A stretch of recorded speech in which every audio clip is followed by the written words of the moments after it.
Fala, rapaziada da Geografia, aqui é o professor Eduardo Reuser e a aula de hoje tem por tema Mundo Global, Origens e Desafios.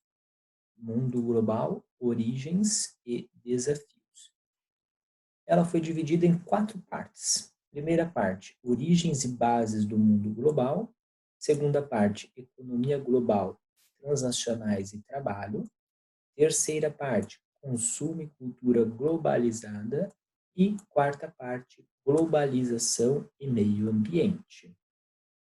Vamos para a nossa contextualização. Fica de sugestão aqui para vocês conferirem a música Globalização, o Delírio do Dragão, da banda brasileira Tribo de Já. É uma música bastante interessante, aborda aí o tema globalização de uma forma descontraída, fazendo uma crítica, né, às desigualdades sociais contidas no contexto da nossa globalização e capitalismo atual. Ok? Vamos ao primeiro tema, origens e bases do mundo global. Bem, essa imagem, essa figura aqui, ela representa bem o conceito, o significado da palavra globalização. Ou seja, globalização significa mundo conectado. O mundo está interligado, né? Através de vários fluxos, ou seja, né, de conexões, movimentos. Existe o fluxo de pessoas, de dinheiro, a gente chama de fluxo de capitais, né, especulativos e produtivos. O fluxo de produtos, as mercadorias, certo? E muitos outros fluxos que esse mundo é capaz de suportar hoje, esse movimento, né, enorme. E principalmente de informação. Hoje o que acontece num lado do mundo é sabido em questão de segundos através da tecnologia no outro lado do mundo. Certo? Então, globalização é uma ação global, o mundo inteiro conectado. É claro que de forma desigual, né? Pessoas mais ricas têm mais acessos, pessoas mais pobres menos. As 4 fases da globalização. Primeira fase. Começou com as grandes navegações marítimas, lá do século XIV, século XV. Né? Até a Charge, de uma forma engraçada, né, comenta isso. Pronto, está começando a globalização, diz os nativos americanos, né? Quando observam lá as caravelas, talvez de Pedro Álvares Cabral chegando ao Brasil, talvez de Cristóvão Colombo chegando à América Central. Bem, começou essa primeira fase lá no século XV e durou até a metade do século XIX, mais ou menos ali 1850, certo? Aqui tem o monumento aos descobrimentos. Essa grande construção, né? Ela está na cidade de Lisboa, às margens do rio Tejo, capital de Portugal, né? E eu tive a oportunidade de visitar. Aqui está eu, né? Estou bem pequenininho, perto desse grande monumento aos descobrimentos, né? Aqui está o rio Tejo.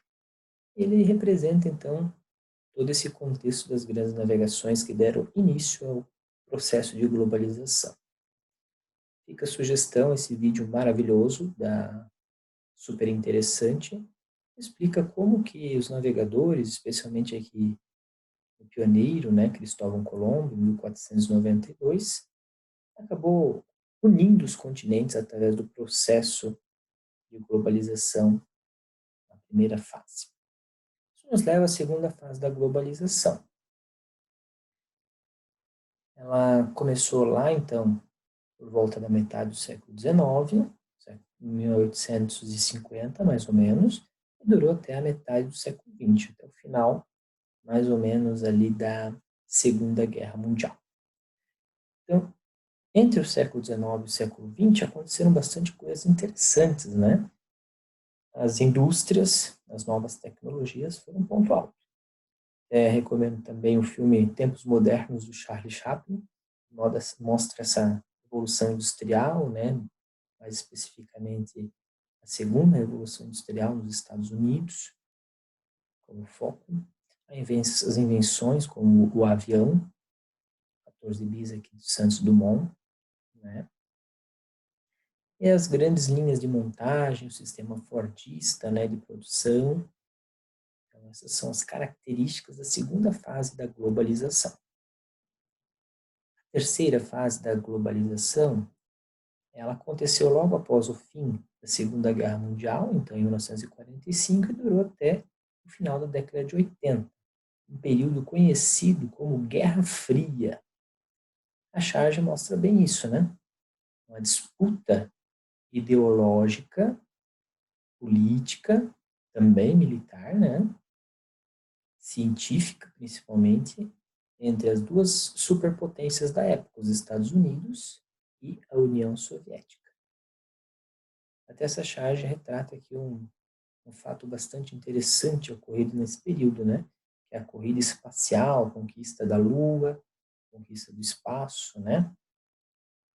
Também houve a corrida armamentista e várias descobertas, várias tecnologias criadas nessa época que são muito importantes até hoje, como a internet, os satélites de telecomunicações, satélites de GPS e assim por diante. E, por fim, chegamos à quarta fase da globalização, que é do início da década de 90 até os dias de hoje. O que chamamos de revolução técnico-científico-informacional, ou ainda a terceira revolução industrial, né?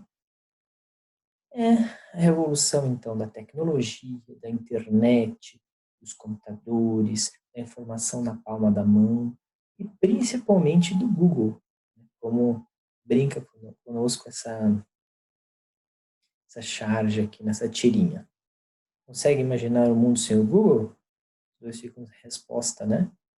Não. Talvez digitando no Google como seria o mundo sem o Google, eu encontre algo. Isso, né? Então mostra pra gente a grande dependência, muitas vezes, que a gente tem da tecnologia. E, atualmente, nós temos aqui a questão da globalização dos transportes, né? O encurtamento do espaço-tempo, o que levava meses para acontecer uma viagem, por exemplo, de caravela, lá no século XV, XVI. Hoje, um avião consegue fazer em 800 km por hora em questão de horas, então atravessar o mundo inteiro, né? Então, nós temos aqui as distâncias bastante reduzidas, digamos assim, né? Para o mesmo espaço mundial, né? Isso nos leva, então, ao segundo tema, que é o tema da economia global, transnacionais em trabalho. A questão do trabalho hoje está bastante globalizado, embora exista muito emprego, mas existem muitos desempregados. Porque as indústrias e empresas hoje estão procurando pessoas qualificadas. E quem está mais qualificado ganha as melhores vagas, obviamente, os melhores salários. O que são transnacionais? São empresas que possuem sede em seu país de origem, geralmente um país desenvolvido, né? E instala filiais em outros países do mundo, em vários países do mundo. Geralmente são países emergentes ou em desenvolvimento, são países que estão crescendo economicamente, como é o caso do Brasil. Então, são grandes marcas, né, que têm filiais espalhadas por todo o mundo. Essas empresas, as chamadas transnacionais, elas têm uma função bastante importante no cenário global hoje em dia. Elas buscam mão de obra barata, um mercado consumidor, matéria-prima barata, por isso que muitas vezes elas vão para países menos desenvolvidos, onde elas vão encontrar esses fatores locacionais, as vantagens econômicas. É uma questão de isenção de impostos e tudo mais. A terceira parte do nosso tema, consumo e cultura globalizada. Vamos falar um pouquinho aqui sobre o consumo, né, o consumismo.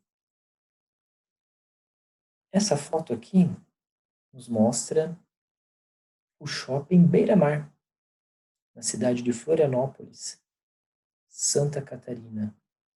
É um dos maiores aqui, se não o maior do estado de Santa Catarina.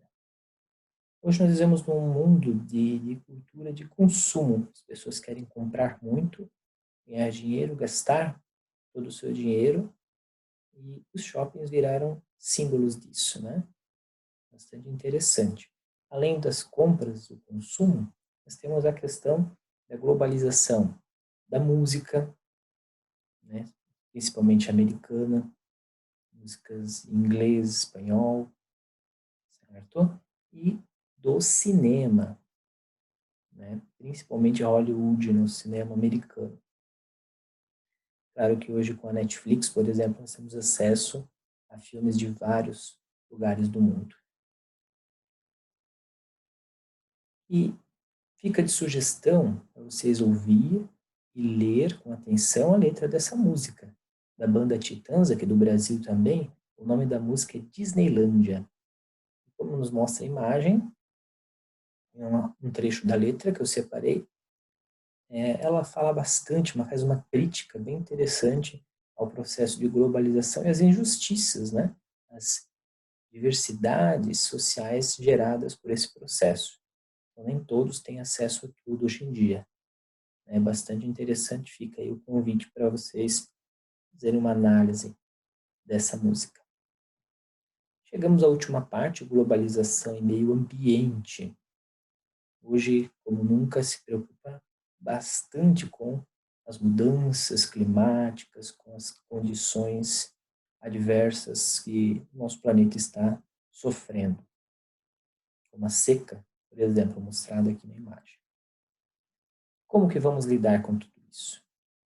Bem, os debates internacionais sobre o meio ambiente, através da ONU, Organização das Nações Unidas, já vem há algum tempo acontecendo. A primeira grande reunião que as Nações Unidas organizaram foi em Estocolmo, a capital da Suécia, no ano de 1972. Bem interessante que nesse momento foi cunhado, né, foi criado pela primeira vez o termo desenvolvimento sustentável.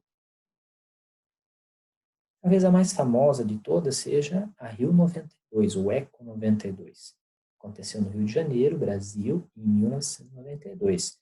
Foi nessa reunião que se criaram vários documentos e procedimentos importantes, principalmente sobre mudanças climáticas, que são válidos até hoje.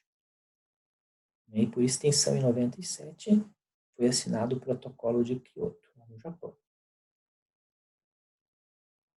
Em 2002, tivemos a Rio +10, que daí desta vez não foi no Rio de Janeiro, e sim na África do Sul, dando prosseguimento às discussões sobre meio ambiente. E, por fim, a Rio +20, em 2012, quando essa reunião volta para o Rio de Janeiro, todos os chefes de Estado da ONU, ou seus representantes, vêm ao Rio de Janeiro para discutir novamente meio ambiente. E a expressão economia verde ganha mais destaque. Mas hoje existem, além das Nações Unidas, organizações não governamentais, as chamadas ONGs, ambientalistas, né? Nós temos várias, talvez no Brasil a mais famosa seja essa SOS Mata Atlântica, internacionais como a Greenpeace, o WWF, entre outras. Mas a ONU mesmo, a Organização das Nações Unidas, tem órgãos, né, tem projetos que apoiam o meio ambiente.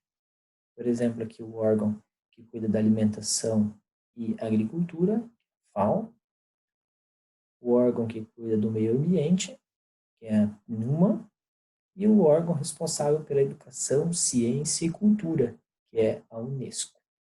Então, esses são os 3 órgãos da ONU mais diretamente ligados ao meio ambiente. Principais problemas ambientais do século XXI.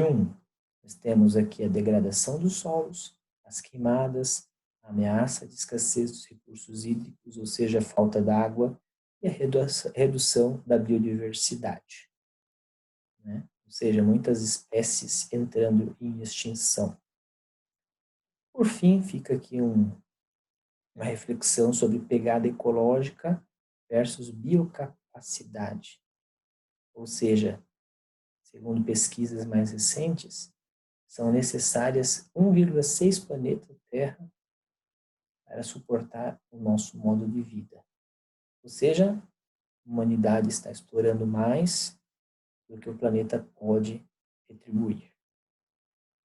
Essas são as referências bibliográficas da nossa aula de hoje e agradecemos muito pela atenção e esperamos vocês na próxima aula com o professor Eduardo.